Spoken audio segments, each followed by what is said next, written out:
fantastic. Actually, the beginning of this The Beast 2020. can actually tell you a little bit more of Nestor Torres. Nestor's not quite on yet. So let's watch the beginning of this. You can see him speak and hear what he has to say about this last performance. Good evening and welcome. I am so delighted to be part of this wonderful event tonight, Feast with the Beast 2020. I am very proud to have a history with Metro Zoo. Remember, wow, Metro Zoo. Now it is Zoo Miami, whereas we performed in different jazz concerts. And actually, when the aviary opened back in 1984, I was part of that opening, dressed up as an elf. I shouldn't have said that. In any case, the work and the mission of Zoo Miami is more relevant and urgent now than ever before. Because this situation, this pandemic we're going through, is a consequence of the disharmony between humanity and nature.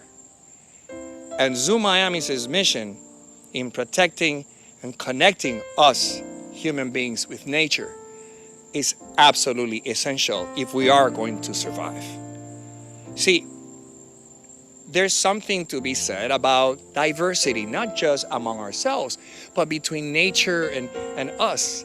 It's so very much like the rainbow. You see, there's 7 colors, each of them distinct, blending together harmoniously. That's what makes the rainbow so beautiful. Another thing that makes the rainbow so significant is that it appears not in spite, but precisely because of the clouds and the storms and the darkness. Sooner or later, the rays of the sun will pierce through those clouds, and that's when you get to see the rainbow. It is precisely at these dark, stormy, rainy times in which the time has come for us to bring forth that light from within. Just like the sun is always there, we too possess that sun within. Tonight, we have that opportunity to bring forth that light of hope from within by being part of this magical evening and keeping the mission of Zoo Miami going. Thank you so very much.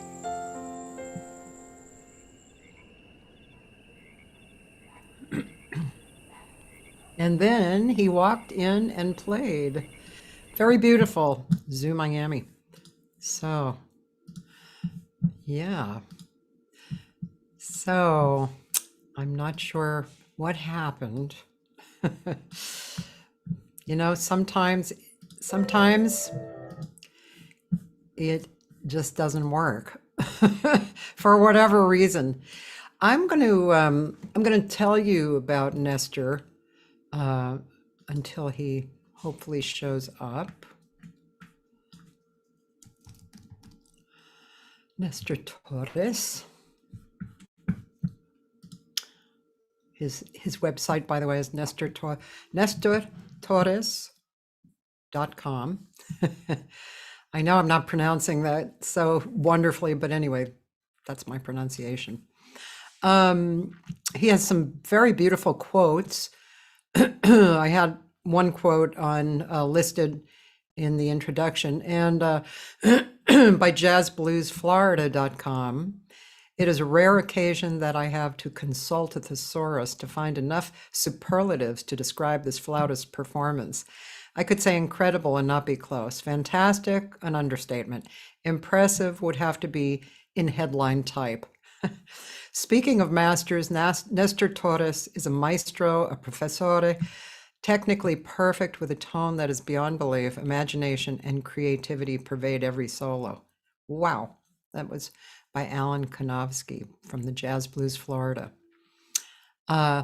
His CD, This Side of Paradise, shows us one more time the great virtuosity and versatility of Nestor Torres, who is capable of transmitting different types of sensations and sentiments through his flute playing. Jazz contemporáneo.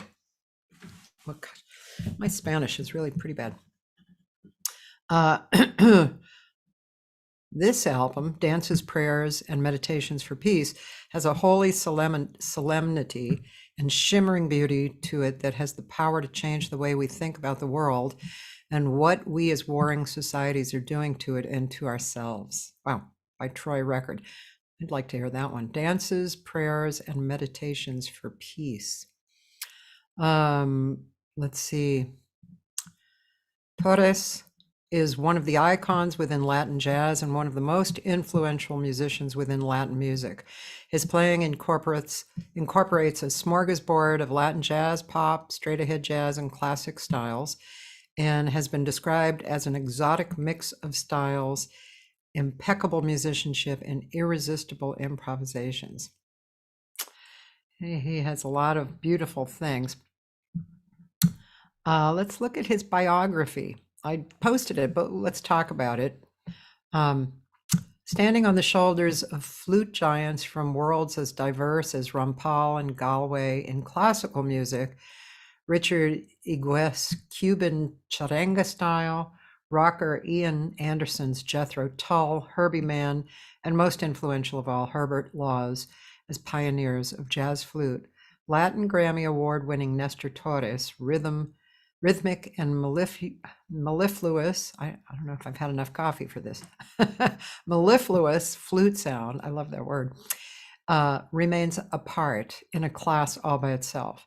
His 14 recordings as a soloist, 4 Latin Grammy nominations, 1 Grammy nomination, and 1 Latin Grammy Award, collaborations with diverse artists such as Gloria Estefan, Kenny Loggins, Dave Mathews, Herbie Hancock, Tito Puente, Michael Camilo, Paquito de Rivera, and Arturo Sandoval, as well as performances with the Cleveland, Singapore, and New World Symphony Orchestras, among many others, are testament to the remarkable journey of an artist who continues to grow and enrich the lives of those who experience his talents. Quite the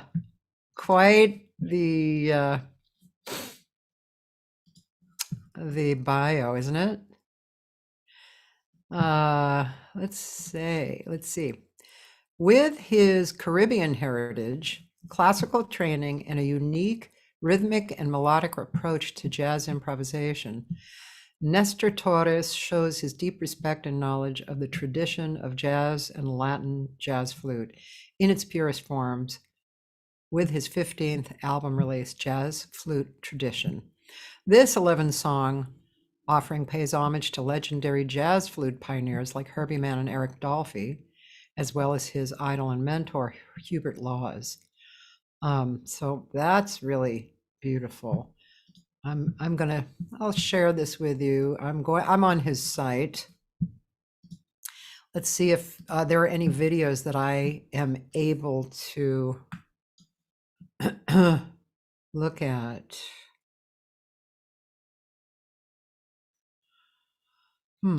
Well, let me look at. Oh, see, here's his recordings. This is the one that sounded really good to me. On Amazon. Okay, so you can go to Amazon and get it. Okay, and if we go to YouTube again, let's see. My situation. I can't really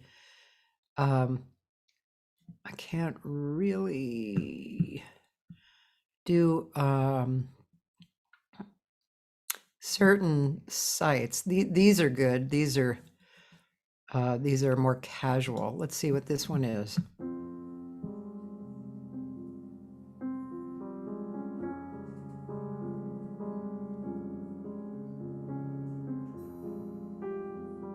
Wow, beautiful situation, isn't it? Must be in a gallery. Oh, that's beautiful. Long intro. That's my thing.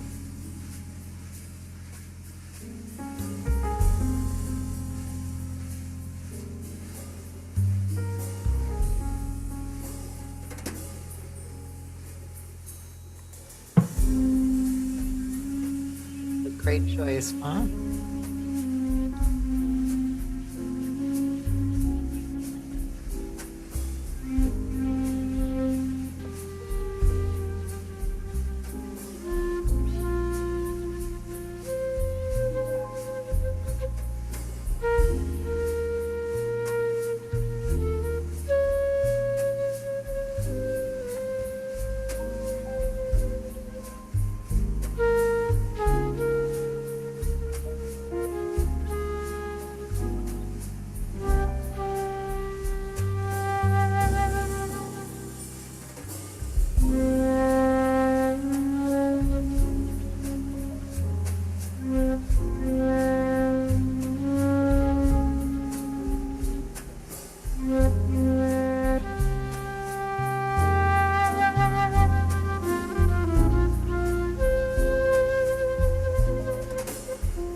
Beautiful. Very thoughtful player.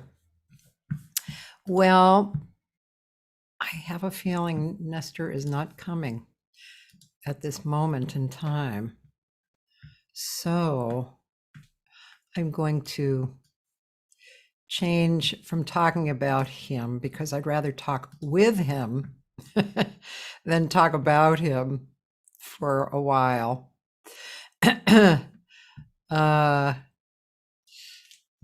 Yeah, I think I'm gonna have a special noontime hang, maybe away from Monday through Wednesday, about my new record. So because I have this platform, I think I might do that, maybe within a few weeks here, and have some of the players come on. It would be really fun to kind of discuss the record and what people thought of the CD party. And yeah, as a matter of fact, I can do this. I'm going to play a single from that record because the single turned out to be a music video. So I'm going to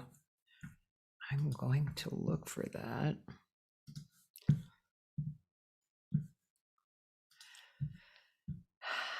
Cathy Segal-Garcia. Well, one thing that I really like is the Paul Jost song. Well, I like everything. When people ask me, what's your favorite song, or favorite record? To tell you the truth, I really don't know. Each one has special meaning to me. My first record had special meaning to me. It was almost all originals and some classic arrangements by Rick Helzer, pianist who lives in Fresno. And some of the people on there have passed away, and the arrangements and playing on it was really great. And I really reached around for the different people who I knew at that time, who included some people who became more famous, like Russell Ferrante, for instance. He was a piano player in LA, just, accompanying and playing in groups. And yeah, and he used to play at the $2 bills with me. And during that period, his group played as background for Robin Ford, and the manager suggested that they start their own group and call themselves the Yellow Jackets. See how things are born? It's amazing. Anyway, this is some other information that you may not have, but I have lots of stories like that, but I just have to remember them, Oh, yeah, I remember this person. Lately, it's funny. I've been going out a lot to hear music because there's so much great music in LA happening right now. It's like an explosion. And every time I go out, somebody approaches me and says, "Oh, you're Cathy Segal-Garcia. You played with Ted Green, or I sat in with you at the Sportsman's Lodge jam session you used to run," or, so I tell my husband I must be getting older because more people are spotting me and coming up to me and saying, "You used to blah, blah, blah." But there's been a lot of great stuff that's happened over the years here. And anyway, to move on from that, each one of my records has a very special meaning to me. And I did, gosh, I'd have to look at my records, which I might as well just talk about myself, right, for a minute. Why not, music. I'm going to my website. So let's see. Well, I can't remember all the orders, but probably after that first record, which was called Point of View, and gosh, it had Tom Breckline on it. It had Armando Campion, Bill Lore, Octavio Bailey, Frank Severino, John Hurd, Wayne Johnson, Russell, Jim Lacefield, Jim Cowger, Lauren Pickford, Clay Jenkins, Paul Yanamura, Gary Willis, and Scott Colley. That was my first record. That was around 1995.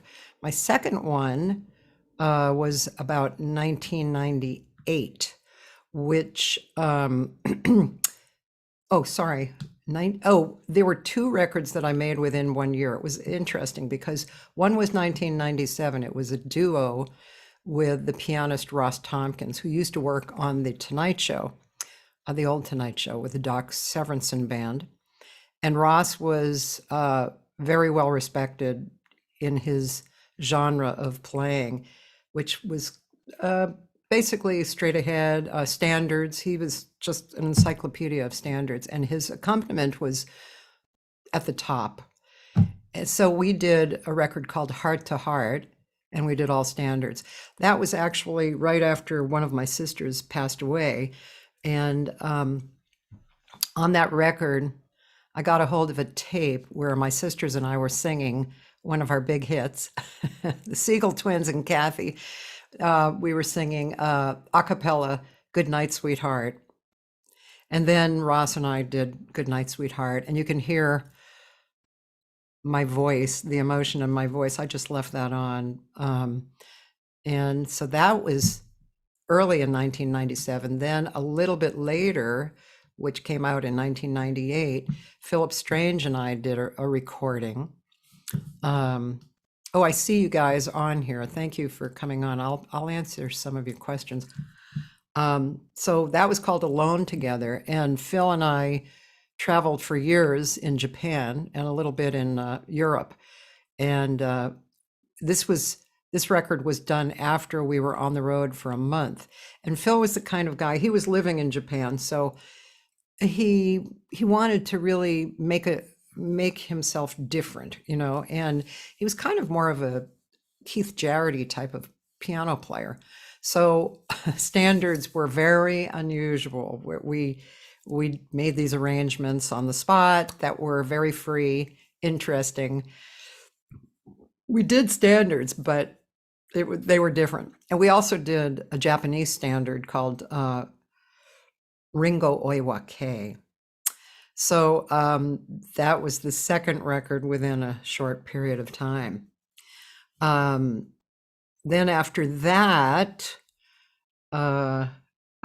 actually this says, see, I don't even know where I am. I guess this period of time, oh yeah, that was after my second record. My second record was Song of the Heart with Phil, and this was in 1992. So this was already 6 years earlier. It was produced by our Japanese manager, and we had Mark Johnson on bass and Peter Erskine on drums. And it was a really beautiful record. We did it in Chick Corea's studio with Chick Corea's engineer, Bernie, I forget his last name. He's very famous. And so, yeah, Bernie and his wife, Jill, I forget their last name. Anyway, Bernie was great, and the studio was really amazing. The piano, of course, was amazing. And not to mention Mark Johnson and Peter Erskine, amazing. That was a really beautiful project. As a matter of fact, I kind of got depressed after it because I wasn't playing with those guys live, So I was like, it took me a while to realize why I got depressed. Anyway, in 2000, I came out with a documentary, video and audio project called Never Forgotten, and that was with Ted Green, I love duos. I've done a lot of duo work. So Ted Green was a legendary guitar player here in Los Angeles, but I knew about him when I was at Berkeley because there were a lot of guitar players at Berkeley at the time I went. So I had known about him. Then I met him here, and I didn't realize that he didn't play out a lot. But when we met, he asked me if I wanted to play.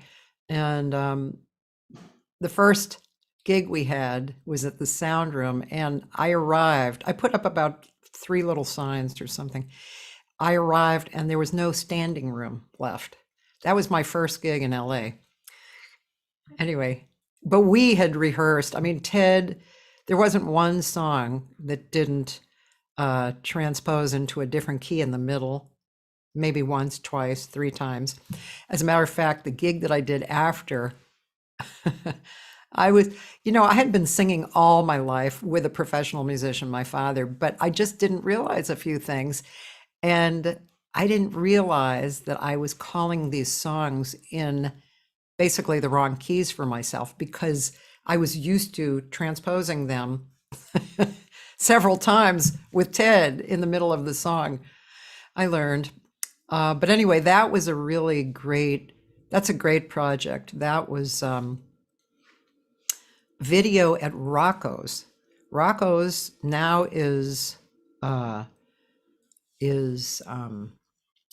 let's see, Rocco's now, I'm gonna share the screen here. Rocco's now this is the one I'm talking about here. Rocco's now is vibrato, but Rocco was the only person who had modern jazz in Los Angeles before the Blue Whale. Then he actually moved into helping the Blue Whale, helping June develop more. And also Rocco is responsible for, let's see, what is it called? It's happening now, actually. It's the Jazz Festival. I forget the name of it, but for instance, this week, we're going to the Ford Theater to see Billy Childs and Diane Reeves and Moira Smiley, and that's part of the festival. So that was Rocco. He was responsible for that. So Ted and I did a gig, really great gig. That was the last gig we did, but we had done some other gigs at clubs around town also in that period of time. But he died pretty early. So that was with Ted. Then possibly the next project was 2003, I guess. This was after I had separated from my first husband, Gus Garcia. That's where I got the name Garcia. And in that period of time, my muse came and I wrote these kind of jazz pop songs. And I called up Karen Hammock and Chris Seimer and Kendall Kay, and we got together and we were playing through the songs. It was really interesting. Normally you play through a song and then after everybody goes, it's still with you. These songs were not like that. We were really in them in the moment. And when the band left, they were totally out of my universe. Anyway, during that time, this manager guy called and he asked me if I wanted to do a record with this Chinese man. And I said, sure. And this was born. It was produced by Lou Castro, who actually will be on next Monday on the Noontime Hang. He's a bass player and producer. And it was really, I love that record too. I had some background singers on, including Cheryl Barnes and Allison Wedding, and my niece, Sandy Grabicki, was on. So that was a really good project. I really like the music still from that. Then, speaking of duo, me and Joe Diorio. Joe Diorio is another iconic jazz guitar player, revered by guitar players. And he and I went into the studio to do standards. And every time we would try a swing, he'd say, Kath, let's do this slower. So we ended up with basically a recording of ballads, but it was so beautiful. And then Joe wasn't really keen on the sound of his guitar on that project, so he was kind of like passing it by. He didn't really want to put it out. A few years later, he had a stroke, and while he was healing, he was listening to all the things, I guess, in his bookshelf, and he called me and he said, "You know what? This actually is a beautiful project. Let's put it out." So we did. And this picture was actually from that period when he called me to put it out. It wasn't from when we actually recorded it. This is a really pretty project. I have a friend who actually likes this project best. It's just very beautiful. It's kind of modern jazz, I would say, but still standards. Really very sensitive and beautiful. And then next duo I had was Bohemian with the Korean pianist Yoon Sung Cho, who we knew as Cho. He lived here in LA. He had lived in Boston, South America with his family, and then I'm gonna wait. Hold on 1 second. Hello. Cathy, Nestor Torres, I'm so sorry. Hi. Dear. Yes, I'm still on. I'm just talking about myself, but I would love to have you come on. Okay, so it's a Zoom thing, right? Yes, just follow the link that I sent. Okay, very good. All right, give me a moment. Okay. Thanks. All right. Well, Nestor is coming on, which is great.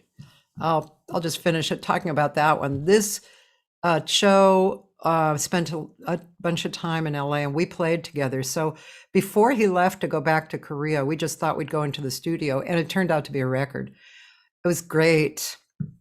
So yeah, so that was Cho. And this record is a lot of my originals and very adventurous. And he plays to me, he plays like Chick Corea. He's really wonderful pianist. And that's a great record too. See why I have trouble saying my favorite records, because they all have something special.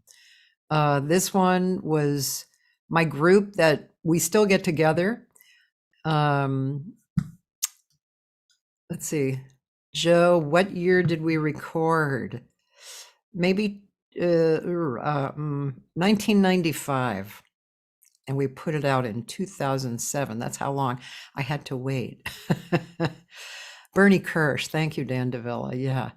Yeah, so the Moment live at the Blue Whale, this group is such a fun group. Every time we get together, it's the same kind of responsive music. This is Gary Fukushima on piano, Brad Dutz on percussion, Jeff Richman on guitar, who's like a West Coast Schofield, and Chuck Manning on tenor. This was live at the Blue Whale. We had so much fun, and the music's always great. I really like a little more improvisational music, and that's what this is. It's great. I'm still waiting for Nestor, but he should be along soon. Speaking of duos, I did this one, Intuition.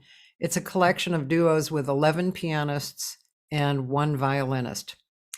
And great piano players, Josh Nelson, Otmar Ruiz, Vardan of Sepian, John Beasley, Gary Fukushima, Lou Mathews, Karen Hammock, Dave Mackay, Dave Moscow, Jane Getz, Bevan Manson, and Calabria Foti on violin.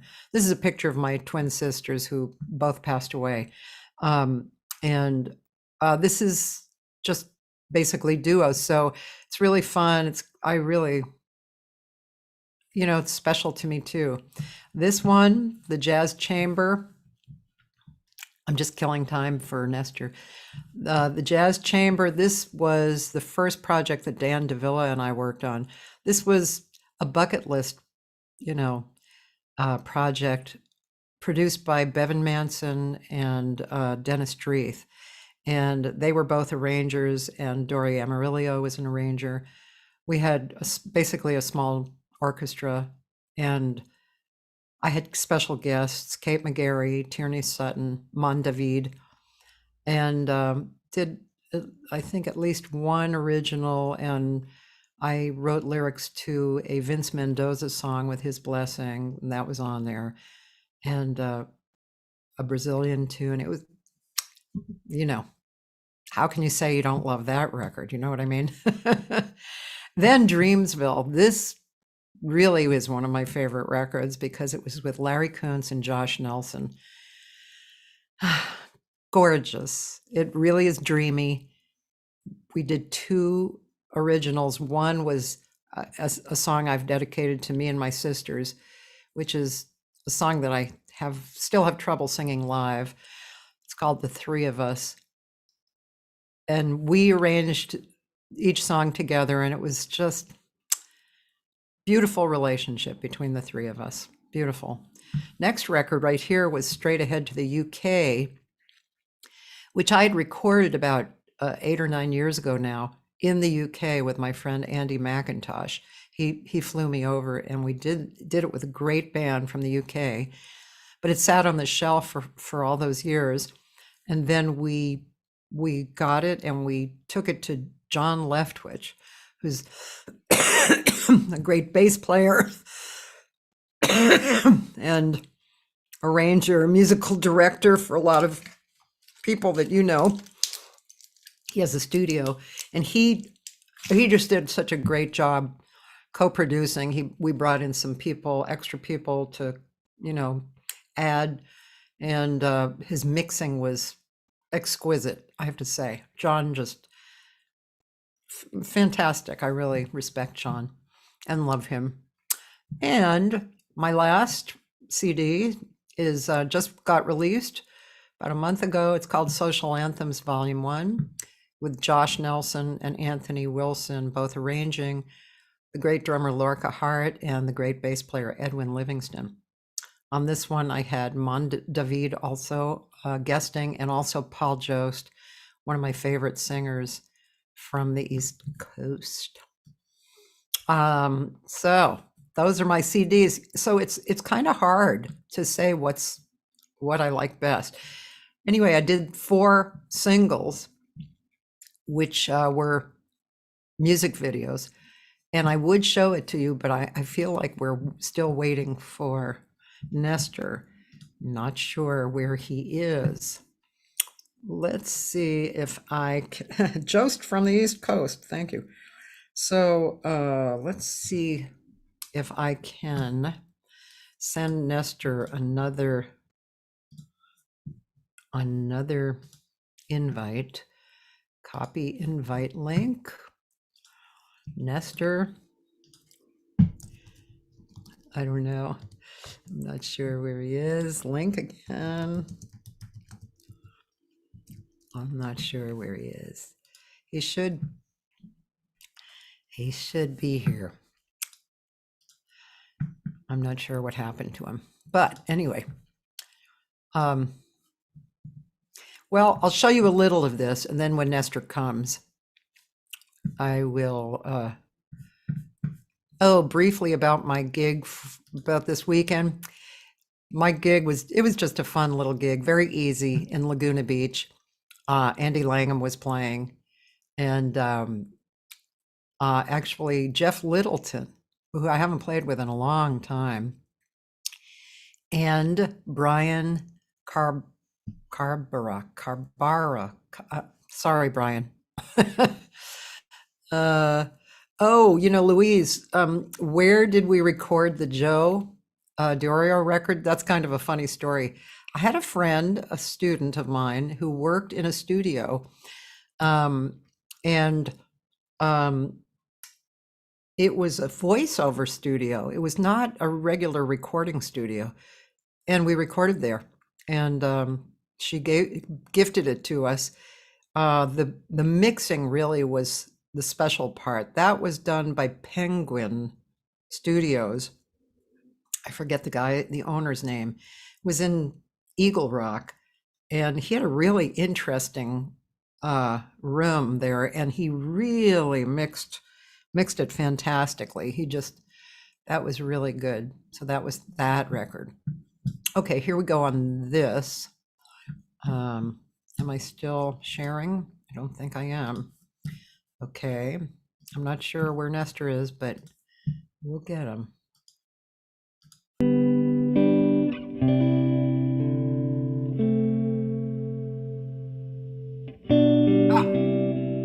Of course, there he is. So you're going to have to see that by yourself because I am going to get Nestor now. Stop share and admit Nestor. This is the first time we've talked, so we emailed, but we didn't talk. Hey, you're sideways, man. Not anymore. Hello. Hi, How are you? I'm doing well. Are we on live right now? Yes, we are. So we have many people watching. Is that right? Yes, we have people watching. Hello, everyone. Now, I already played several of your videos, That's wonderful. Thank you very much. and I talked about you too. I showed them your website and I talked about you, but it's always better to talk in person. Of course, Cathy. Thank you so much for having us, and congratulations on all these wonderful things you've been able to accomplish your multifaceted journey. Thank you. You know, I'm a Gemini, so Well, it seems to me there should be a sign that has definitely more than two personalities, because you're multiple identities. I am. If ever there was somebody who exhibited that, it's definitely me. Well, yeah, I'm excited to talk to you. You seem to be a very active person, an active musician, and an active human being, thinking and seeing where you're going and where you want to go, and bringing the community and of humans kind of Yes. together on a path. Yes. Yeah. Well, yeah. I mean, that's I have found that having a talent is a wonderful gift, but if that talent is, when there's no sense of purpose for that talent, then that talent can become a burden, and it can become I'll say burdensome, and it can be something that can ultimately lead us on a path of self-destruction. I don't mean to sound so dramatic, but every yin has its yang. It's extraordinary talent has extraordinary shortcomings. Yeah. But when one is able to bring a sense of purpose to what one does, no matter what talent, and even if you're not, don't have a particularly unique talent, there's always something that we're very unique at. Everybody has a mission. Everybody has this, its own unique contribution to give to the world. And so once one is able to find a sense of purpose, then no matter what happens, because you have that sense of a mission, you can always strive towards that with a spirit of never giving up. I so much agree with you. And a question occurred to me while you're speaking, because I was thinking of my purpose, of course, and like I discovered a long time ago that what I really like is creating things that help me and others. I don't like creating just what helps me. It just doesn't feel great to me. So from that point on, I knew what my purpose was. I always did it, but I knew. But the thing is, your purpose is something you don't have to really work at. I mean, it's great to realize what it is, but it's not something that's effortful. It's your purpose. It's what you do. And, so it's an interesting question of how does one find their purpose? Did you have a moment like I did where there was a realization what your purpose was? That's a multi-layered question, or at least I have multi-layered answers for it. Let me go back to something you said about when one has a sense of purpose, then it's effortless. In my case, I have found that it is always a great challenge, and I can only speak for myself, but I have known for a long time about what my sense of mission, my purpose is. I'll get to that in a moment. But it is a day-to-day struggle to really stay on course, to stay on that path, which is, for me, it is about creating value, So that sense of purpose, okay. So your question was about how one does it. Can you repeat How the one question? how one finds their purpose or realizes their purpose. Mhm.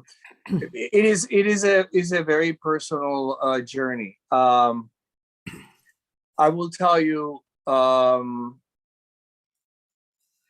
I'll give you a threefold answer.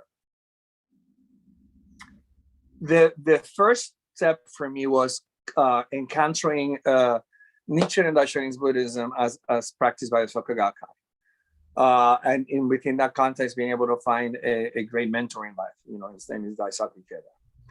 And for me, it's not about religion or being part of something greater than, but rather, since I was a child, I was one of these curious kids, always wanting to have answers to the tough questions: life and death, rich and poor, black and white.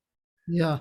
And I never got any answers. And of course, we go to church, Presbyterian church every Sunday. And then I saw, you preach one thing, practice another. So I was always searching, Yeah.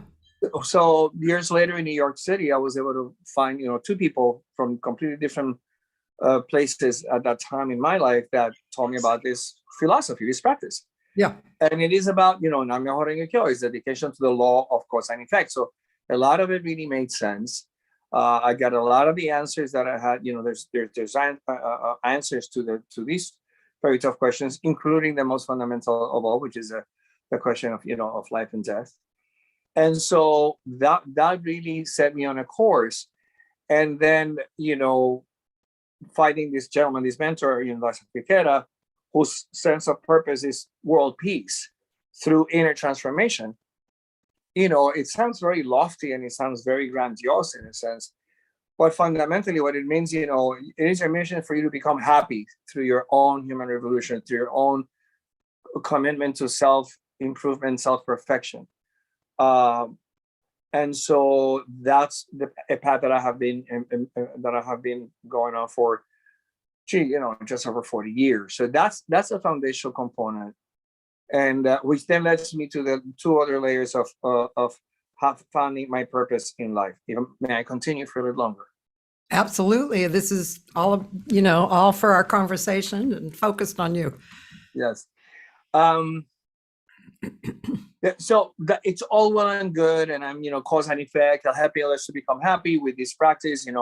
When you share this particular philosophy, you give, it's like you give someone the key to their own, self-discovery. It's like, the good old adage of, don't bring somebody fish, but actually teach him how to fish, kind of thing. Yes.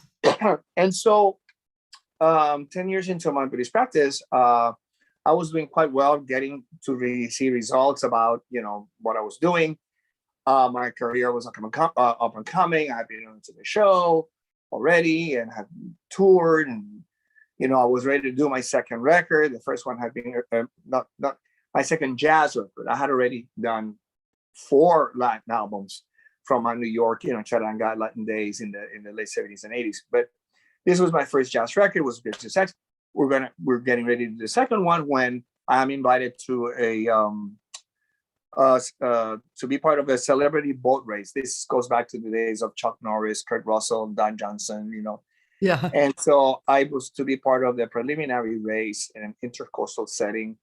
No need to go into details. Let's just say that I suffered a pretty nasty boating accident. Oh. That left me with 18 fractures in my ribs, both broken clavicles, a collapsed lung. The woman I was married at the time, who happens to have been my manager, well, she handled everything, and she did have, health insurance for her, but she had life insurance for me. So unfortunately for her, I did not die. So here we have, so here I am, everything going for my way and everything really happening, and all of a sudden everything changes like that. So I was about, over 2 weeks in the hospital, no money, no insurance, it was not knowing if I would ever be able to play the flute again. Wow. It was pretty stark. And then, eventually the media found out, and in the Miami Herald, there was an article, I mean, really like more than full page on the local section or entertainment section, extensive article about what my situation was. And I was reading it. And I'm saying, I know that it's all true, it's my story. And then it dawned, wait a minute, this is me. And what really struck me was that this really stark, seemingly hopeless story, this really, really bad situation this person is going through, that person is me, and I'm okay. Internally, I was not overwhelmed. I wasn't thinking, why me? It was like, oh, this is what I have to face. Okay, so let's deal with it. But let me backtrack for a minute, and that is while I was in the hospital, with the injuries being what they were, and they had a tube in my lung, with pneumothorax, and I was under heavy sedation, and they had me on like what I call the happy button, with self-administered morphine. And so I'm tripping, and I hear patients complaining and screaming, and the doctors come in for all of like 5 minutes or less, But the constant was the nurses. The nurses were there. They were professional. They were caring. They were loving. They were there behind the scenes. Now, and as I was having a moment, I realized that these women or these people are there, like 8 to 12 hours a day. No one thanks them. The patients give them a hard time. The doctors make the money, and they're just there doing their job. And then I thought, wait a minute. Because I am a public figure, because I'm a celebrity, because that's what it was celebrity boat race. Here I am, a celebrity, a successful musician. By then I was doing mostly concerts, but at the most I would go to a club and perform for a total of 3 hours, 3 shows at the most, get paid very well. I am lauded, applauded, celebrated, and that makes me a star or praiseworthy.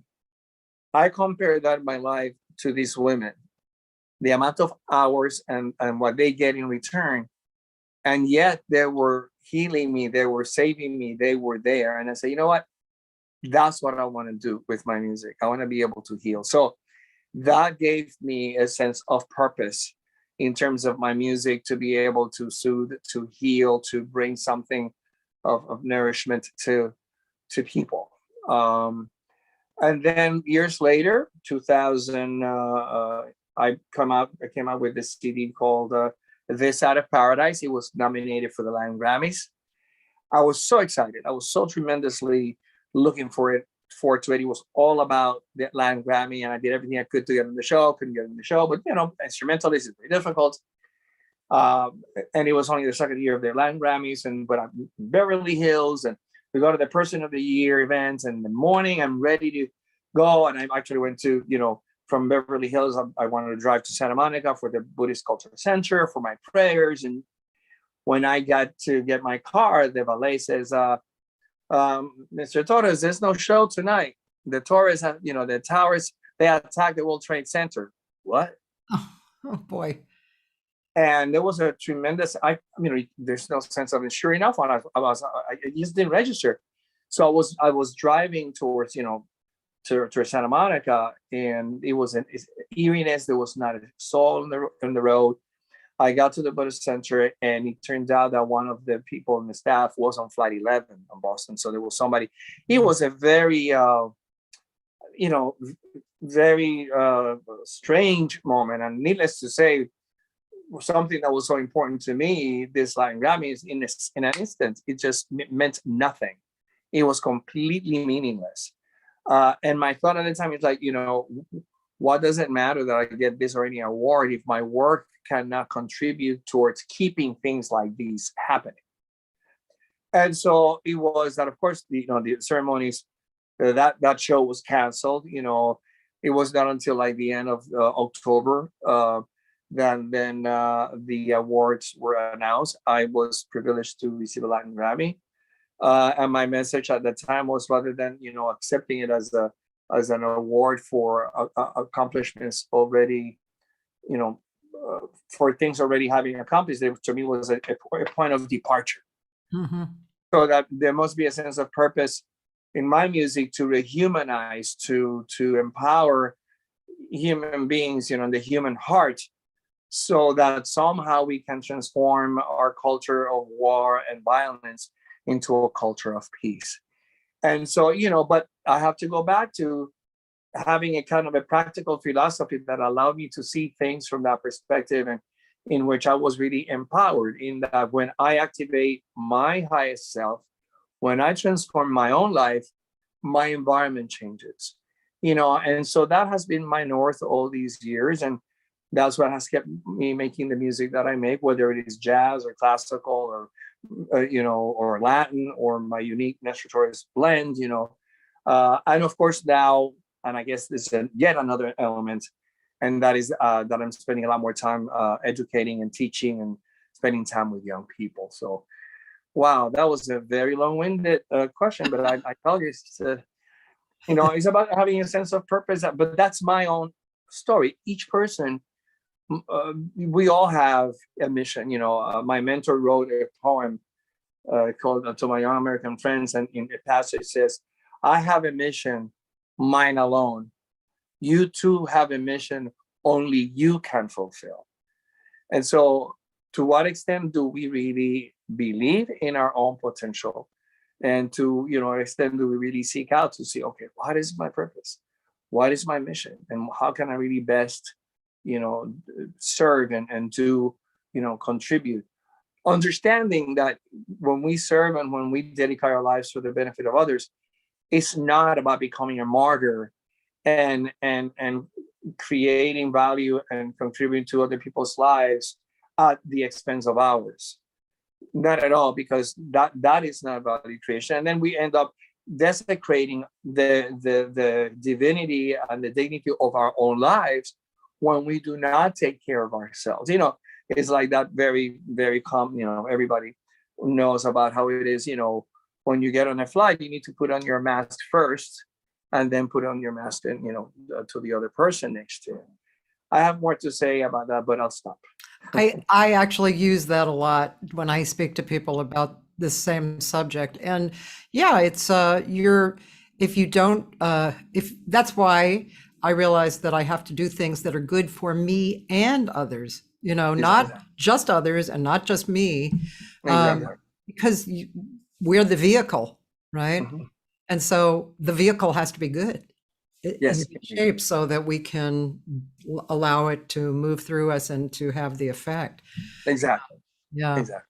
I agree with you.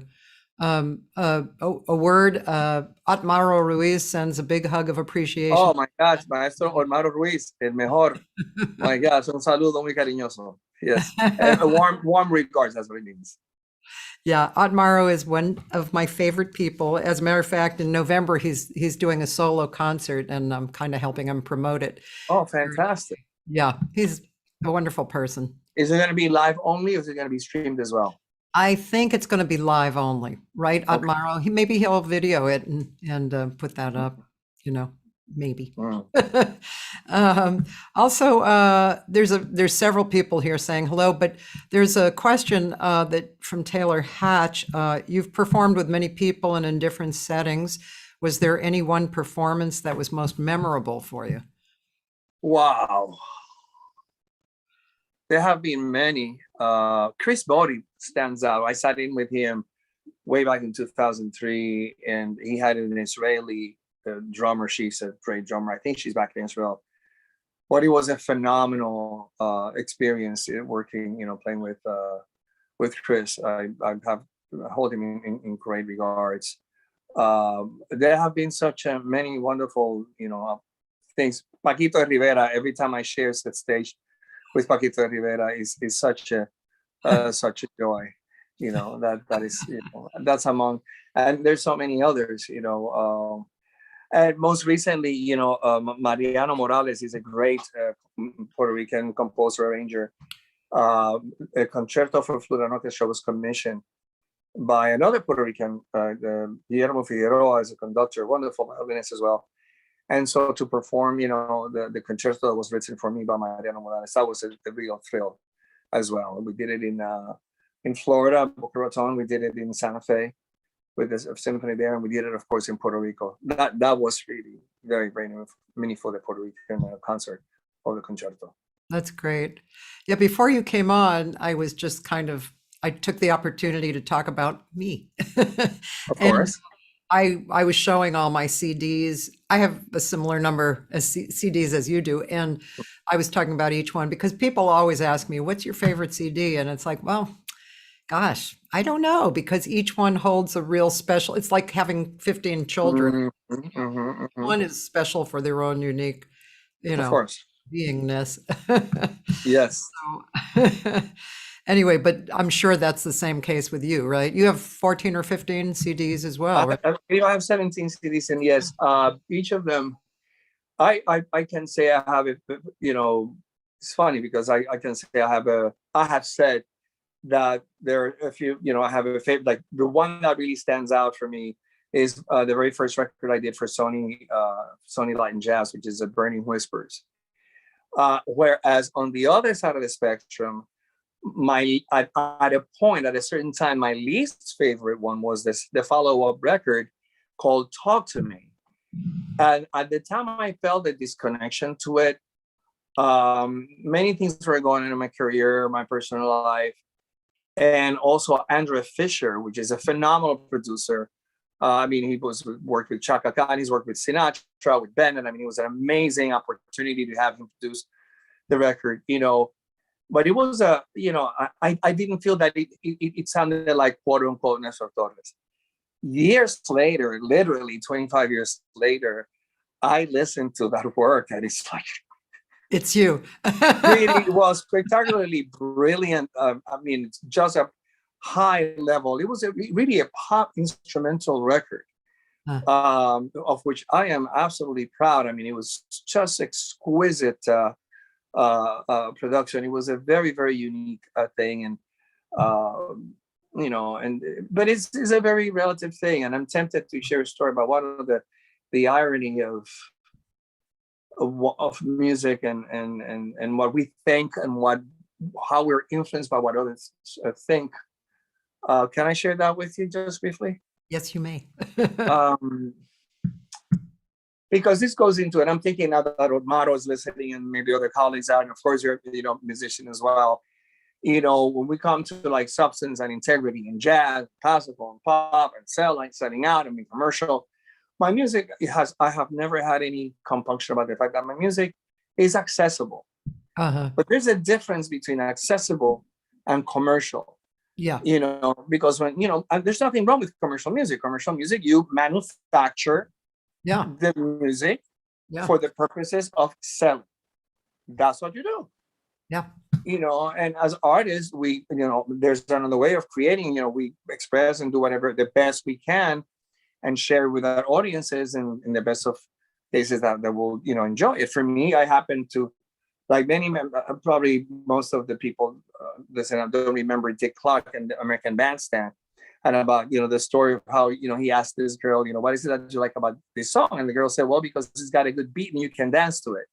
And for me, it's about the melody and a good beat, and the richness of improvisation and all the harmonic, elements of what music is in terms of jazz and things is phenomenal, and I'd love to explore it. But my music is quite accessible. In any case, when you ask me about my favorite record, that Burning Whispers is very rich. This one, Talk to Me, was very, this one was, really as close as commercial as could be, but that was not my intention. And I do remember writing this song called Cutie Pie with a composer I was with, Warner Chappell Publishing. At the time they introduced me to this composer. He had done stuff, writer with Kenny G and so on. And we came up with this very lovely, simple melody. Da, da, da, da, da, da, da, da. That's kind of a groove. It has a nice little bridge and whatnot. And so that's a song that got played on the radio and, was liked by many people. I never forget that when we were coming back to Miami, I think we were stopping. It was a stopover in Chicago. I don't remember exactly where we were coming from. And the members of my own band were mocking the song. They were making fun of that song, and I kind of like bought into it. So it made me almost embarrassed about my own work. I don't even know why I'm sharing this with you, Cathy, and with whoever's listening. But it's just one of those things that, the irony of it all, because this many years later, I realized that even that simple song was really a great song. Yeah. And it's like Quincy Jones said, when they asked him, what is the secret to a hit? And he said, there's three components: the song, the song, the song. In any case. Well, you were fulfilling your purpose. You reached a lot of people with that song. Indeed, So, indeed. yeah, that's pretty wonderful. Yeah. And then you fast forward to the mid-2000s, when I had the opportunity to perform for the Dalai Lama. The Florida International University's chair of religious studies, Dr. Nathan Katz, a good friend and mentor, commissioned me to compose and perform a piece on the occasion of a lecture that the Dalai Lama was to give at FIU. And that piece is the Little Sutra of the Wonderful Law. And I used, the approach of what Verdi and Mozart and Bach they would do. They would take the scriptures, passages of the scriptures, and set them to music, and they would create masses and requiem and oratorio and such. I took passages of the Lotus Sutra, the ones that we recite morning and evening, and set them to music. So from one level of the spectrum to the other, and that was really well received. So much so that I had to employ, the record label at the time I was with to record it, and it has been well received as well. So is that on the Love and Peace record? Dances, Prayers, and Meditations for Peace. Yes. I noticed that actually right away. I was like, oh, I got to listen to that one. Yeah. Yes. Yeah. So that is pretty wide variation, isn't it? Indeed it is. Indeed Yeah. it is. Yeah. Wow. Have you played with Otmaro? Oh, yes. I know of Otmaro's work, for many years. I mean, he's one of the cats. I mean, when it comes to Los Angeles, he is because he can play everything and anything. And I had the privilege of one of the times that I performed in Los Angeles, he was available, and he, was gracious enough to work with me on occasion. At least one, maybe two. And if we haven't worked more, it's because he's always so very busy, Yeah, but I think the world of his work. How about, do you know Oscar Hernandez? Oscar Hernandez. I played with Oscar Hernandez back in the mid-70s when he was still with Conjunto Libre. So we've known each other for a long time. Wonderful man, wonderful musician, very influential, through his work with Conjunto Libre and so many others, including Ruben Blades, and the work he's been doing with his orchestra now is remarkable. Greatest appreciation and respect for him. Yeah, me too. I had him on the show too, and I think the world of him. He's a wonderful. He's got a good mind for creating business and for keeping the orchestra going, and he's such a great player, nice person, really fun to speak with him. You just brought something up about having a mind for business. How have you handled everything that you have done? Do you think you have a good mind for business on that? Yeah, I do. But you know how you look at your path and you see what has occurred. You can't help but compare yourself to others, not in a necessary an egotistical way, but you just, there's this and this and this and this. So I'm an extremely good business person, and I've always been a good business person. And sometimes I've even taken business courses, and because I have an affinity for it as well. However, if you've asked me certain questions of commercial success, that's apparently not my big road. I'm not going to be Diana Krall. I mean, I could be, but maybe I'll be, 82 by the time that happens. But, but that's okay with me. I am successful in the projects that I start and I do. In LA, I've done a lot of creating venues for people. And when people come into town, I create workshops and gigs for them. And so I've done a lot of hands-on kind of immediate type of business, you know. And luckily I've been able to continually make CDs and recordings, and that's partly because of help with of a friend of mine who I've been friends with for a few years now. He's real supportive. So, but I really think it's important. I think that, you know, without putting anyone down, particularly for not doing it, I think it's something that all musicians should be doing. Musicians, including singers, you know, because it's survival, and it's a natural part of survival. And you know, it's your job to recognize what's here and around you, especially in the moment. If something comes along and it's right there and it seems reasonable, you know, go for it and do it and flush it out and follow where that leads, you know. Well, you know, I have a feeling that some artists that might hear you, I don't know that they would disagree, but I don't know that you may necessarily resonate with what you're saying, because I completely agree with you on an intellectual level. It's just simple common sense. I agree with you wholeheartedly.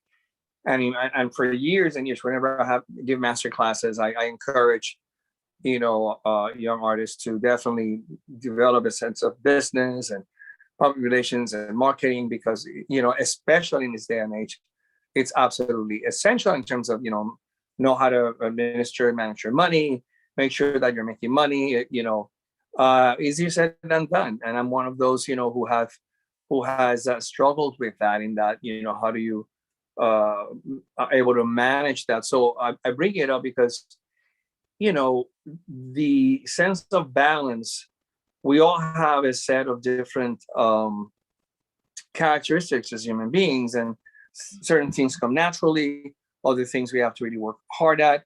You know, it's like, you know, like I'm not going to mention the person, but he's a very, very, very, very famous, ubiquitous figure, Yeah. In the world of, you know, New Age, kind of one of the gods of the pantheon of self, you know, improvement and self-help and so on. And we were at a conference a number of years ago, and this man is so gifted in so many ways, but he cannot dance to save his life. You know, there's, you know, or cannot hold a tune. And sometimes I correlate that to certain other aspects of life. For me, music making is so natural, and rhythm and it's just music is just natural. Well, there are other aspects of life, like in daily life, that are not natural at all, you know, which is for most people there are, you know. I don't know if it makes sense, you know. Yeah, but I think Art Morrow and I were talking about this before. Like promotion is not his specialty. His wife, Katina DeLuna, is kind of the promotion person in their marriage. And so I think that, you know, gosh, I've heard this so many times in so many different situations. It takes a tribe. Oh, absolutely. And, you know, There's no question it's about okay. it. There's no question.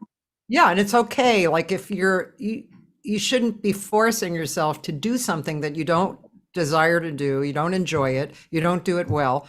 Hire somebody to do it, and you're going to get further, because somebody who likes to do it and who's good at doing it will do it better. And you don't have to, because when you are forcing yourself and efforting against something, that actually is taking away from your connection to source that is that should be and is natural coming through you for your own personal success, whatever that means. And so when you're holding tight or resisting something, you're actually blocking that. So yeah, I'm a big fan of hiring somebody else to do things that I don't have time to do or I can't do, or, I have a social media guy who does Instagram for me because just Instagram, Facebook is a lot easier for me. And I just can't totally wrap myself around Instagram. So I hired somebody and he does that for me, which is great. It works. It's putting me out Well, there. Fortunately, I think for younger people, for younger generations, because social media is so embedded in their own lifestyle and whatnot, they can, access that much more naturally. At the same time, as you're speaking about, if that's not your strength, hire someone. I'm thinking of the young up and coming struggling artists that don't have the means to be able to hire someone. And then we come back to what you talked about at the beginning, which is that we have to be the source. We have to know about business. We have to promote ourselves. We have to do, in addition to being creators and to being artists. I'll just conclude with this part with the following. That is an anecdote that a gentleman, a great flautist, his name is Robert Dick, a pioneer in avant-garde flute playing.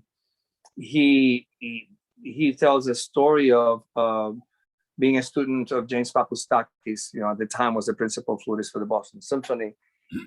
And Robert was doing really good. And then he had the opportunity, he was accepted both at Yale and the Boston Conservatory at the time. And so, of course, he wanted to go to the conservatory, but he asked his mentor, Papoustakas. And then, his teacher told him, look, basically, if, there are plenty of people that if they do really the work and practice will play really well. There will be very, very good players. What will make a difference between them is how much do they have to say musically. And so he said to him, so therefore, go to Yale and get a fuller, complete education, develop yourself, develop a character and your knowledge, so you have something to say with the music.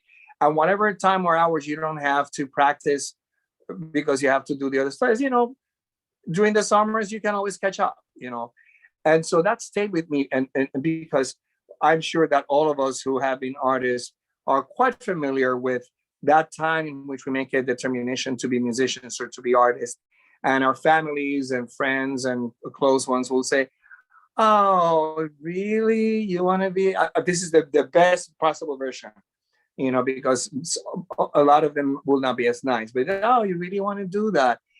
That's nice. But you know what? Why don't you study something else in case you don't make it? And it's like, no. This story I told you really allowed me to reframe the narrative, which is, you know what? You want to become an artist? That's fantastic. Pursue it with a passion. You better be sure you love it, because of how difficult it is. At the same time, if that's what you want to do, make sure you expand your knowledge and study other things so that you can increase the probability of your being successful as an artist. Oh. And to be more specific, in this case, of course, business and marketing and finances absolutely is essential, so that we have a better shot at being successful artists, as it were. Yes, absolutely. And what struck me too, I'm really a big person, I guess you can say, spiritually thinking about balance.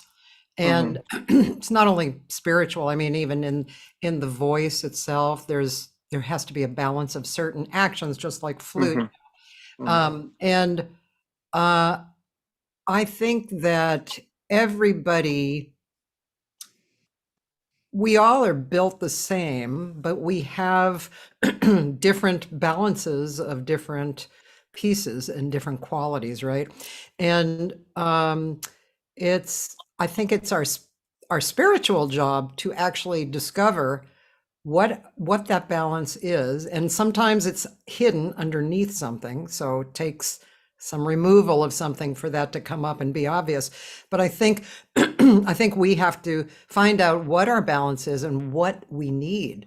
There's my teacher, for instance, always says, he talks about these three little girls: air, pronunciation, and resonance. being balanced. And if one is suffering, then the actual production is suffering. So it's kind of like that, but more personal, you know. And that's what you're speaking of. It's because I have seen young people too, young and old people, kind of shut down on survival information. In fact, I won't mention his name, but one of my mentors from when I was in college, who's just a fantastic musician, just brilliant, and he is kind of barely surviving. And there was just so not any reason for him to be barely surviving. So older and younger, I've seen that too. You know, the younger musicians coming up who, for whatever reason, think they don't really need it. They don't need to balance it out. They don't need to study something that will enable them to survive better and to actually support their music too, you know? It's a very profound, you know, and I don't like to use the word karma or karmic tendencies. I don't like to toss about that word lightly, which I think is a little bit overused. Yeah. But, you know, they are fundamental tendencies in people's lives that steers them one way or the other. I mean, like, there are people that are absolutely passionate about making money. Yeah. These are wonderful things, and that's their gift. They love to make deals. They love to sell. They love business. That's what they thought. And of course, they're going to be very successful at that. You know, I love to touch people's lives. I love to make music. I love to engage in dialogue. You know, now, how do I monetize that? You know, that's the eternal question. You know, how do you, monetize? And I'm very, very blessed in that I've been able to make a living throughout my whole life as a musician. It's, with all its ups and downs, and so it's just, I that gentleman, I know a few of them. I mean, colleagues I've known that it's a whole other realm of existence. And being an artist is a different dimension. Is a different frequency altogether. And so, I mean, that's some of the unanswered questions, about how it is that. But you know what? I'm not going to say it's unanswered. I take it back. But I'm rather will not delve into it deeper, because that takes us into a very, profound rabbit hole. Yeah. And, we go into things like the 9 consciousnesses and, all kinds of different things, but ultimately the deepest well of life itself that we're connected to, that's what we need to connect to for the sake of, creativity, for abundance, for health, and the bottom line comes down to accepting and honoring the preciousness and the dignity of our own lives. And unexpectedly, I find myself commenting on your, on the gentleman you talk about, that is an example of that, of a great, brilliant artist that has everything going for him or her, and yet they don't really make it and constantly struggle. And therein lies something about not honoring one's life, something about not appreciating or the dignity and the sacredness of one's life. Yeah. So that's, I think, something that really comes down to, we all need to, and I think our mission as artists is, my mission, let me not generalize it, is to ignite that sense of, wonder and sense about, your life is really precious. You really do matter, each person, and I would say, in conclusion, as I must take my leave, and I have to teach, be on my way to teach a class. I'm actually artist in residence for the Florida Youth Orchestra. I'll leave you with this one, not a parable, is it? Or story? Yes. From the sutras, and it's about this bodhisattva. Bodhisattva, never disparaging. And this bodhisattva's practice was to profoundly bow and sing, I forget the specific words. I don't know. I bow to you. Each person, I bow to you because why? Because your life is precious and you are actually a Buddha and you will become a Buddha. So his gig was about just really telling people that they were amazing. And as a result, people would ridicule him. They would mock him and throw him stones on stage. So he eventually learned to tell him, I praise you, you're amazing, you're wonderful, enough of a distance so that people would not be able to reach him when they threw stones at him. But when you think about it, how does that translate? When we praise others, we really want to empower others, many times people will respond when we have wonderful, kind gestures to them. They will respond with animosity, and it's just that inherent sense of self-denial, self-deprecation is so deeply ingrained in so many of us. Yeah. And that's what we need, some other sense of validation to put others down or to escape, to trying to look, for fulfillment, outside of ourselves. But in the end, it comes down to really, accepting who we are, celebrating and being grateful for the essence of who we are as beings worthy of respect and dignity, and being able to transmit that to each and every person and that we come across. Sounds lofty, but at the very least, we can try. And if you cannot show love, at least show respect. That's way more challenging than one would think, right? Absolutely. I'll just leave you with this. Buddy Rich said, you have to have enough ego to get out of the way. So he was saying, yeah, you have to have ego. Yes.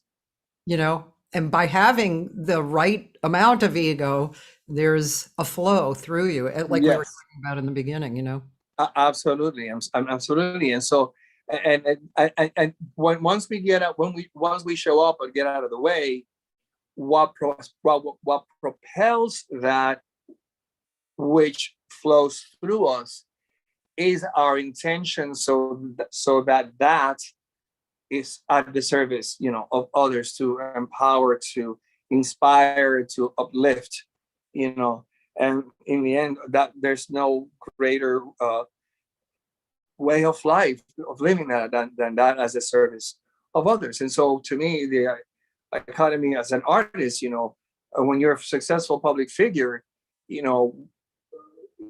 our ability to serve. See, and so we think of artists and stars, you have to kowtow. And what to me is that the more successful I am, the greater responsibility to serve. Yeah. And to reply and to respond. Yeah. Well, thank you. I know you have to go. So thanks for being on. And this is my kind of discussion. I love talking about this stuff. I mean, that's, the thing that turns me on. Yeah, thank you. And I know Corey's here and Admiro is here. And I know there are people who know you and there are people who aren't being introduced to you. So I'm really glad that that's happened. Thank you so very much for the invitation. Thank you, Corey, for introducing us. And let this be the first of hopefully many to come in the future, live as well as online. I hope so. Thank you so much, Nestor. Have a great day. Thank you very much. Thank you all. Best regards. And stay tuned. Stay tuned with Cathy. Segal-Garcia. Thank you. Thanks. Bye. So, what a surprising conversation. I'm always surprised when somebody goes there, and I'm always happy. I love it. So that was really nice. I feel all buzzy. So I have a new person I'm a fan of, and we have a little bit more time to hang out. I'm going to first of all, I'm going to tell you what's happening this week. I have an interesting week as usual. Tomorrow, I have on Ben Schultz. Ben is a drummer, percussionist, producer, writer, and he's also a PR person. He is a person, one of the people who you can pick to send your CD out to radio. And so a radio promoter, as the word would be. So that's who's on tomorrow. Wednesday, Wednesday, I am having an old friend of mine, Michael C. Ford. Some of you know Michael because he's been in the community a long time. Michael C. Ford is a poet. He's a poet, an author, a recording artist. He was very involved for a long time with a few members of the Doors, and he's been around a long time. And he also was in a group of mine. The group was called Alone Together, and it was a group that I created with originally with four jazz singers, and we would sing our own material. We would sing with another person in the group, and then we would sing all four of us together. We had a few arrangements which we learned, and then also we would improvise together. And I've had Allison Wedding, Tierney Sutton, Kate McGarry, Michelle Weir, Julie Kelly, Jimmer Bolden. I think he was the only guy we had in there. And Stephanie Haynes, of course. This is Stephanie and I back there. She was one of the greatest singers on the planet. And I think the last mock-up of it was with Michael C. Ford. And so Michael did poetry, spoken word, and he's a very jazzy person. You know, he's definitely within a jazz framework. So he was part of the group as well. It was really fun. Anyway, he's quite a character, a wonderful character, and he's going to be here at my house. Hopefully we've connected. I have to laugh because he and I are so connected on this level that every time I get his phone number, it literally disappears out of my phone book. I don't know why. It is really weird. Every time I try and send him an email, it doesn't get there, but he can send me an email. I've tried on Facebook. You know, it's really interesting. And yet again, I have lost his phone number, and which is so weird because I spoke with him and we decided that he was coming over here on Wednesday to do an in-person interview. So we'll see if that happens. I also have a very special interview Wednesday night, 5 to 7.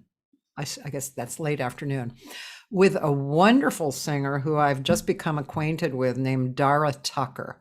Dara is in Chicago, and she's really good. And I'm really excited to go see her this Friday, October 15th in LA at the at Vitello's or Feinstein's. So I'm going to be there. If you look her up, Dara Tucker, you'll see what I mean. She's really good, and she's recorded with some great people. She recorded with Sullivan Fortner, who is the accompanist with Cecile McLaurin-Salvant a lot, especially as a duo. We saw them about 2 weeks ago. Brilliant. And Cyrus Chestnut. I mean, she has a lot of really high-level people on her side, and you can see why, because she's such a good singer. So that's Friday, she's appearing at Vitello's, and Wednesday, 5 to 7, we're going to have another noontime hang, but at 5 o'clock. Maybe I should find a little bit of Dara that I can share, that actually I can share. Let's see. Let's see if I can. Oh, that was going to be me. I will play that, but I'd love to see youtube.com, and then we'll see Dara Tucker. This is the Billy Hultings show that always pops up, which I'm always glad about because this one was really a great show. But here's Dara Tucker. Now, let's see if I can. The Nashville Jazz Workshop. Oh, it's an official music video. I can't do this. Here's a Vivo, which, yeah, I don't know if I can play that either. Now here, this looks like I can do it. I haven't heard this, but it's probably great. The Nearness of You. There's also a Windows one, which would be nice. This one is a while ago. This was in 2013, but I'm sure she sings just as good. It's not the pale moon that excites me, that thrills and delights me. Oh no,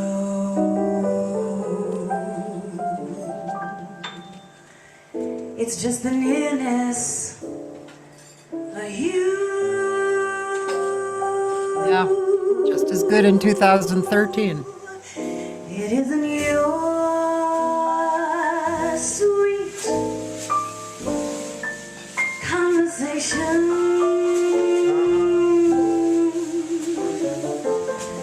that brings this sensation. Oh no,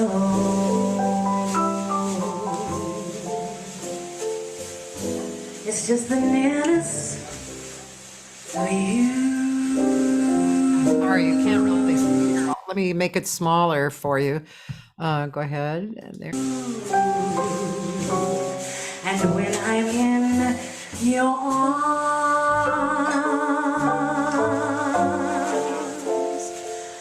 and I feel you so close to me,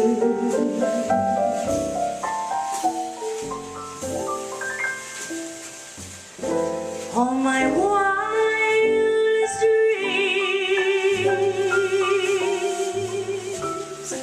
come true. Oh, beautiful voice.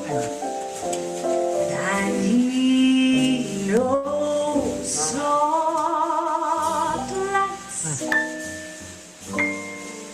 to enchant me.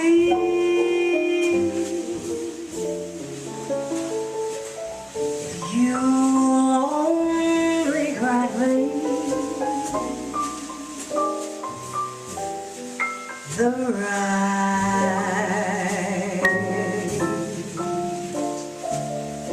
to hold you ever so tight,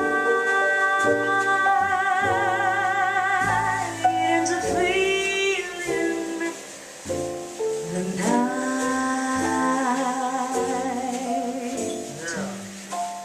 the nearness of you.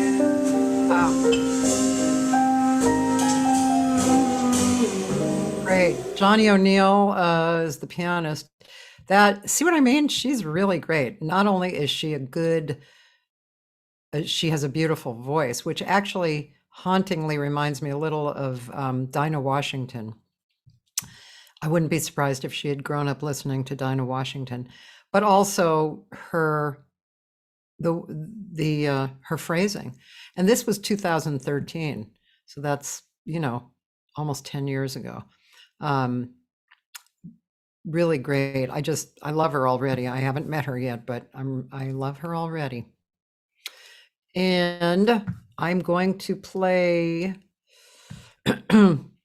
my cut here from my last record, Social Anthems Volume 1, which just came out.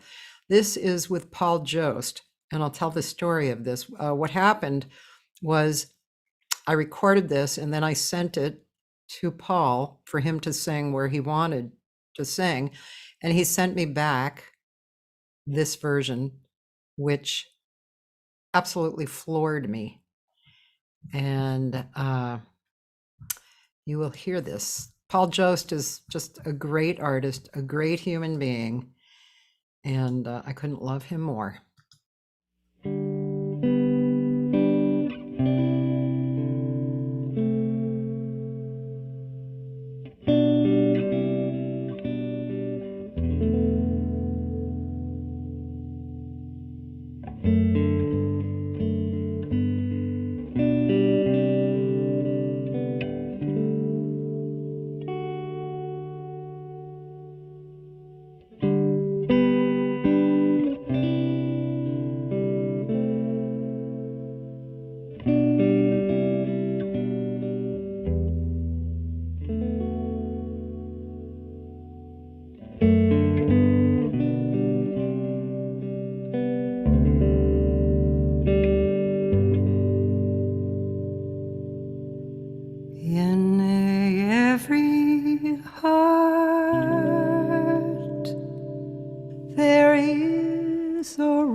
a sanctuary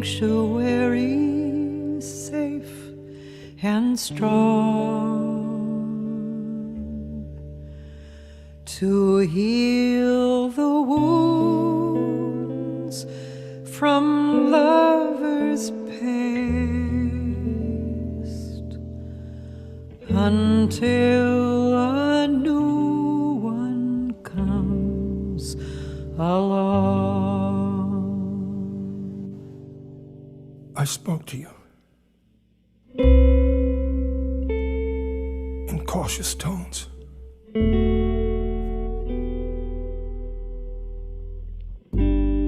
You answered me with no pretense.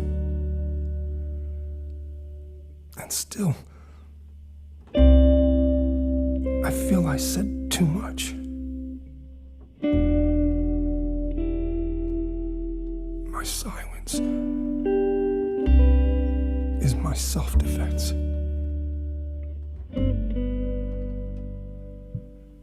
And every time I've held a rose,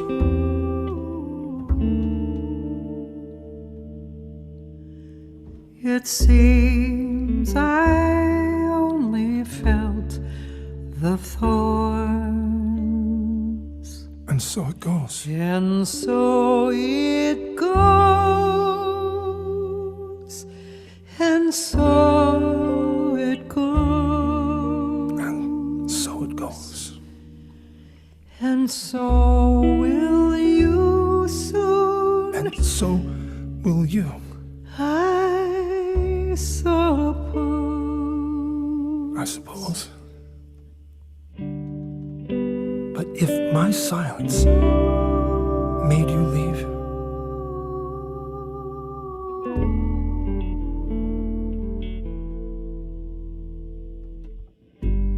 then that would be my worst mistake.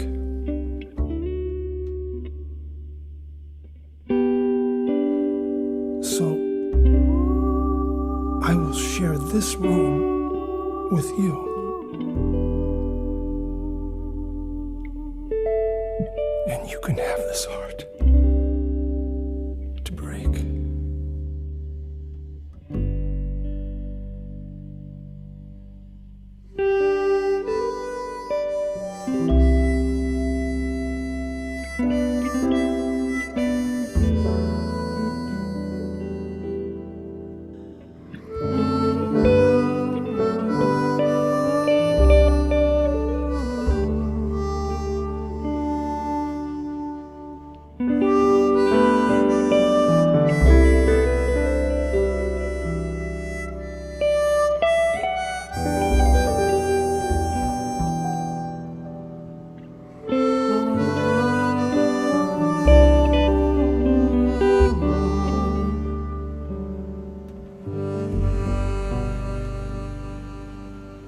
And this is why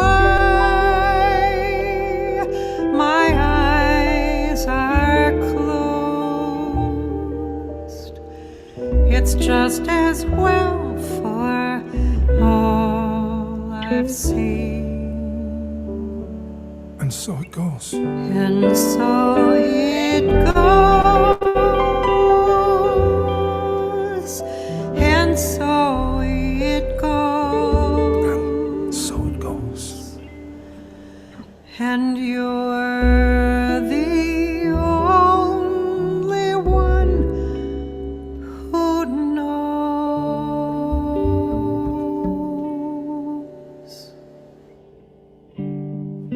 So I would choose to be with you. That's if the choice were mine to make.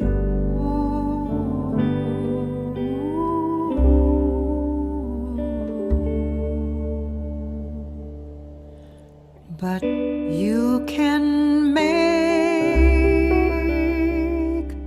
decisions too,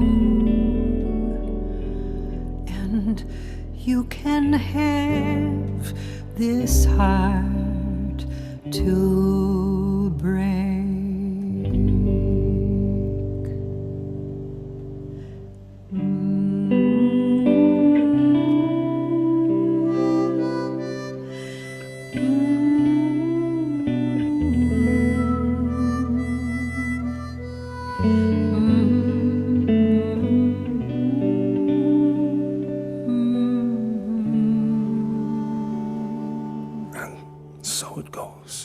And so it goes, and so it goes.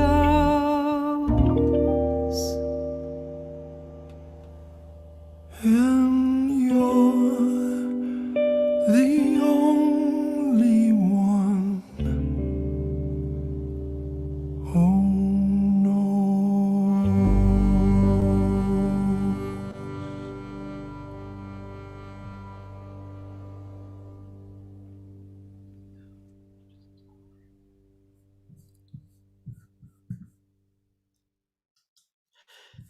Wow, I just realized that I just realized that I didn't include Lorca Hart in that. Oh my gosh, that was such an oversight. I don't know why that happened. Wow, I'm going to have to apologize to him. Sometimes stuff happens, you just have to own up to it. I had to do that the other night. I had to tell somebody that I wasn't going to go to their gig because I had to go to a different gig. It was Brian Schwartz, who's a really wonderful trumpet player, one of my favorites. He has a gig at Sam First on the 20th, and but I found out that Quentin Denard is being honored at Catalina's, and 20th, that's it. And it's going to be it's a lot of people who I know and love, and I want to help honor Quentin, so got to go to that instead. Oh, Lorca was not on this song. See, my mind is gone. Thank you, Dan Davila. That's why I didn't put him in there. Okay, I feel better. Now I'm not going to write an unconscious email to Lorca. I saw the video from my CD party last night, and I just looking at each one of those guys. It was Anthony Wilson on guitar, Lorca Hart on drums, Edwin Livingston on bass, and Gary Fukushima was filling in for Josh Nelson on piano. And as I was at the party, I was just filled with this super love and appreciation for each member of the band, you know. It was just, it was very much a heart project, and I'm hoping that Volume 2 will feel the same to me. Actually, I can give you a little bit of a preview of Volume 2, because one of the singles that I released last year was from that recording, Make Me Wanna Holler, arranged by Carrie Frank, the B3 player. And this had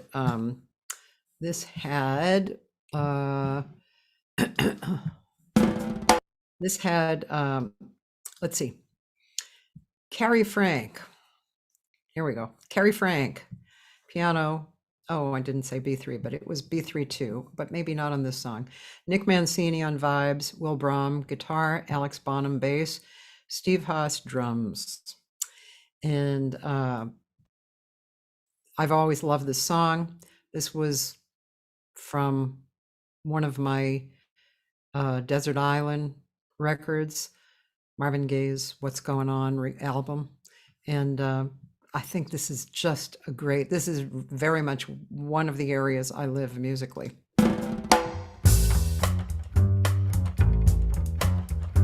Yours truly did the music video,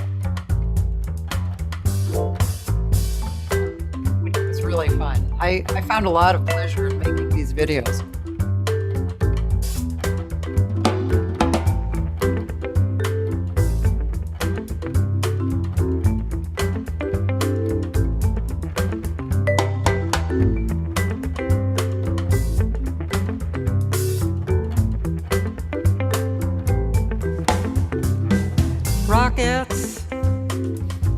shots. Spend it on the have-nots.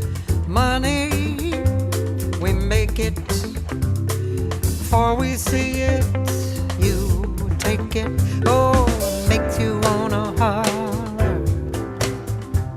The way they do my life make me wanna holler. The way they do my life.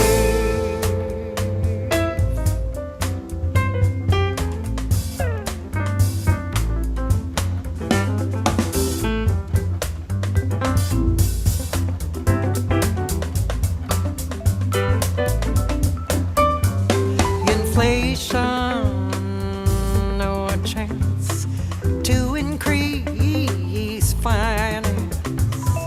Bills pile up sky high. Send that boy off to die. Make me wanna holler the way they do my life. Make me wanna holler the way they do my life.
Hang-ups, letdowns, bad breaks and setbacks.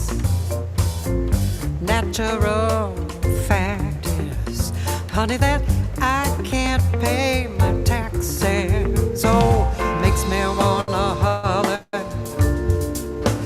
and throw up both my hands. Yes, it makes me wanna holler and throw up both my hands.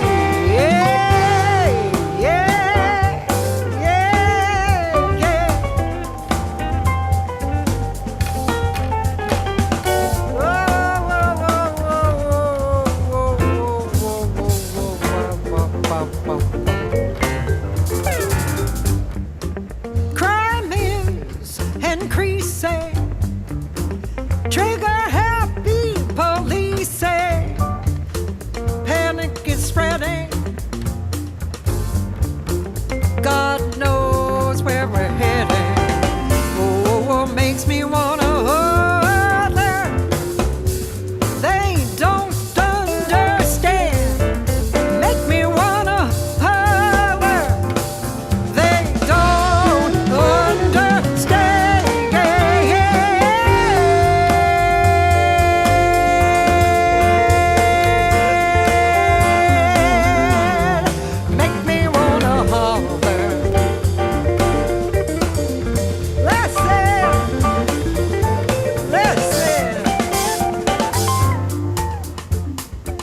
Yeah.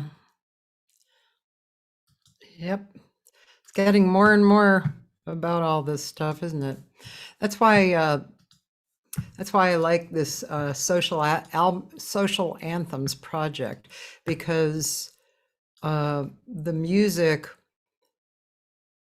the messages were the same back then and now.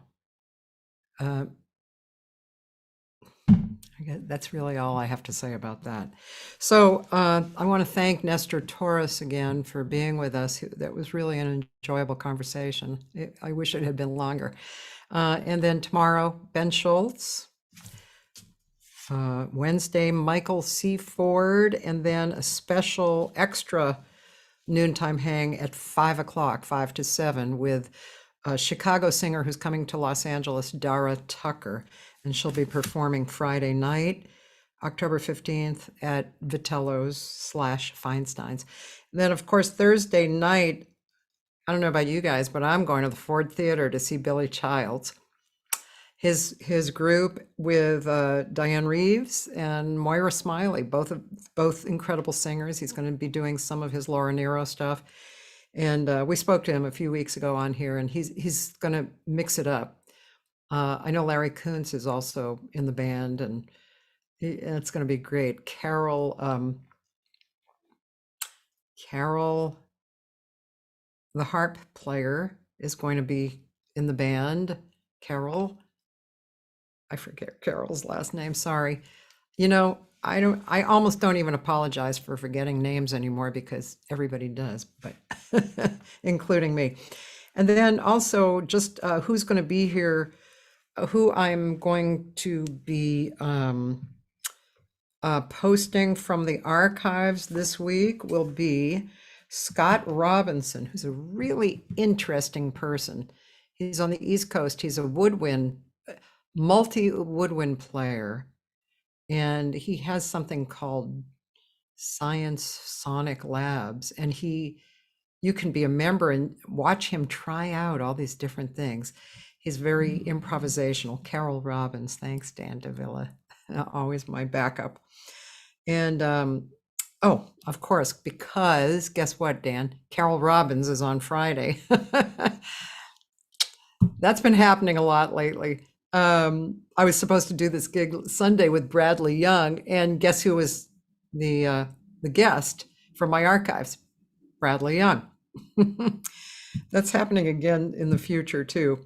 Anyway, Scott Robinson is Thursday. Friday at 12 is Carol Robbins. She'll be on from 12 to 2 basically. And then yeah, that's right. And then Saturday, Georgia Mancio, who is a really wonderful jazz singer from England and a lyricist. And she wrote lyrics to, gosh, I'm trying to think of who is the pianist. Dan, do you remember? It wasn't Fred Hirsch. I don't think it was Vince Mendoza. I don't think it was Kenny Werner. Gosh, I can't remember who. Oh, Alan Broadbent. That's right. Alan Broadbent, his music and her lyrics. They collaborated together and they made a beautiful record. So she's lovely. She's really nice. She'll be on Saturday. Sunday, from Los Angeles, Carol Bacchirita, who's a singer and a dancer and is in love with Brazilian music. So that's what we're going to see on Sunday. Next week, just to give you the live people, on Monday, Lou Castro, who's a bass player, producer, writer, singer. He's wonderful. He's very eclectic and really fun to talk to. That's going to be Monday. Tuesday, one of the best bass players I've ever heard, Dean Johnson, who actually came here to LA with Paul Jost from New York, New Jersey area. And he's a wonderful player. Oh, just a gorgeous player and a sweetheart of a guy. So he's on Tuesday. And on Wednesday, my live guest will be Morgan Ames. And Morgan Ames is a really interesting person. She's a singer, and she was a contractor for studio singing, and she had several groups, vocal groups for years, which I'm not sure they're still working together, but had people like the Joyce Brothers and Shelby Flint and Melissa Mackay and Clydeen Jackson. So, and she wrote for that group, arranged and stuff. Anyway, she's a very interesting person. She has a lot of history. So we'll be talking to her. And that's it. So, ladies and gentlemen, today is Monday. Have a good Monday. I am going to have a good Monday. I have to admit, I am in love with this weather right now in LA. It's kind of looks like it's going to rain. It's like, oh yes, Boston girl, rain, weather. Okay, you guys, I love you all, and I will see you tomorrow. Bye-bye. Thank you, Nestor Torres, again for joining us today.